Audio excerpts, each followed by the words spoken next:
Հյուսիսային Ամերիկայի հայ առաքելական եկեղեցու առաջնորդները, արևմտյան թեմի առաջնորդ Հովնան arczepiskopos Տերտերյանը, արևելյան թեմի առաջնորդ Մեսրոպ եպիսկոպոս Պարսամյանը, Կանադայի թեմի առաջնորդ Աբգար եպիսկոպոս Հովակիմյանը հանդես են եկել հայտարարությամբ, որում ասվում է. «Մեր խոր մտահոգությունն ենք հայտնում Հայաստանի Հանրապետությունում տեղի ունեցած վերջին ձերբակալությունների կապակցությամբ։ Ձերբակալվածների մեջ են Արագածոտնի թեմի առաջնորդ Մկրտիչ եպիսկոպոս Պռոշյանը, թեմի մի քանի քահանաներ և թեմական վարչության աշխատակիցներ։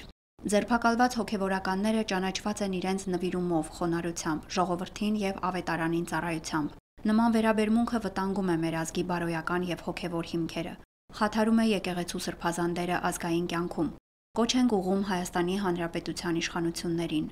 ապահովել արդարություն, թափանցիկություն և օրենքի պատշաճ ընթացք, հարգանք հայ եկեղեցու պատմական անկախության և սրբազան առաքելության հանդեպ։ Այս դժվար պահին մենք միասնաբար կանգնում ենք ամենայն Հայոց կաթողիկոսի, մեր հոգևորականության և բոլոր հավատացյալների կողքին, թե Հայաստանում, թե Սփյուռքում։